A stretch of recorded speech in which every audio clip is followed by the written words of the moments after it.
Welcome back to another new video in ST bio life with life science. দেখো, government of West বেঙ্গলের শিক্ষক নিয়োগ নিয়ে একটা চরম দুর্নীতি, খুব বড় মাপের দুর্নীতি চোখের সামনে এলো।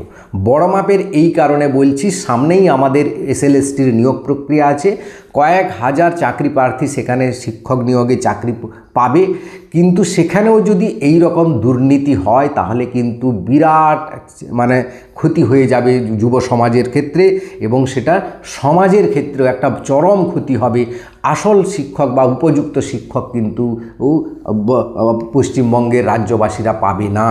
তো সেই নিয়ে আজকে কথা বলবো। দুর্নীতিটা কি হয়েছে সেটা চোখের তোমাদের সামনে ধরে ধরব, এবং সেই দুর্নীতি থেকে বাঁচার জন্য এসএলএসটিতে কি তোমাদের করা উচিত হবে সেটা নিয়েও বলবো। তাই ভিডিওটা অবশ্যই শেষ পর্যন্ত দেখো। ভালো লাগলে লাইক করে বন্ধুদের শেয়ার করে দিও।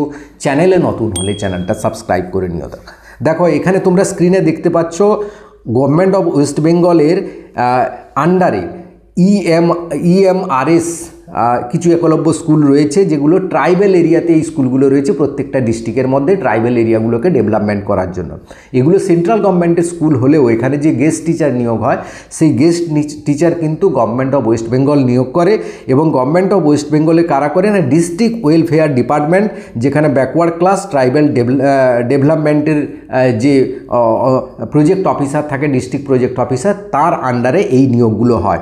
সেই রকম একটা বীরভূমের নিয়োগ প্রক্রিয়া চোখের সামনে আসছে।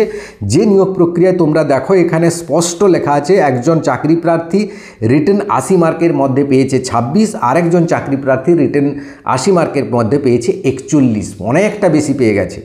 কিন্তু ইন্টারভিউতে এখানে 20 মার্ক আছে। তোমাদের এসএলএসটি ইন্টারভিউতে যেমন 20 মার্ক থাকবে, কীরকম না 10 মার্ক হচ্ছে বা ইন্টারভিউ এবং 10 মার্ক হচ্ছে টিচিং ডেমনস্ট্রেশন।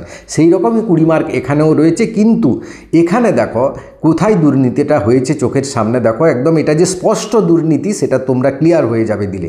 যে 26 পেয়েছে তাকে দেওয়া হয়েছে ইন্টারভিউতে 19, আর যে 41 পেয়েছে তাকে দেওয়া হয়েছে 3। দেখো, ভাবো, এখানে একজন চাকরি প্রার্থী বা একজন শিক্ষক চাকরি প্রার্থী, সে 41 নম্বর পেয়েছে 80-তে, সে কখনো ইন্টারভিউতে 3 পায়? এতটা কম, 19। আর যে 26 পেয়েছে সে 19 পায়? কখনো সম্ভব? সে কি কিছুই জানে না? তাহলে সে 41 পেল কী করে রেটিনে?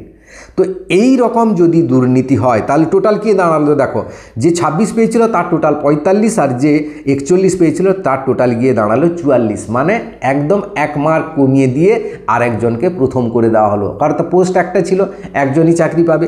অর্থাৎ যে রিটেনে 26 পেয়েছিল সেই কিন্তু চাকরিটা পেয়ে গেল। তো এরকম দুর্নীতি যদি আমাদের এসএলএসটিতে হয় তাহলে কি পরিমাণ ক্ষতি হবে আমাদের ফ্রেশারদের। শুধু ফ্রেশারদের নয়, বহু চাকরি প্রার্থী বা বহু শিক্ষকদেরও হয়ে যেতে পারে। তো এই দুর্নীতি থেকে বাঁচার উপায়, বাঁচবো কী করে? একটাই উপায় আছে, জনগণকে সচেতন করতে হবে। দেখো, এই সব ক্ষেত্রে সাধারণত বিরোধী দলগুলো এগিয়ে আসা উচিত, কিন্তু তারা কেউ নিজেদের গোষ্ঠী কন্দলে যুক্ত বা তাদের চেয়ার দখল নিয়ে লড়াই চলছে, তাই তারা কেউ আসছে না।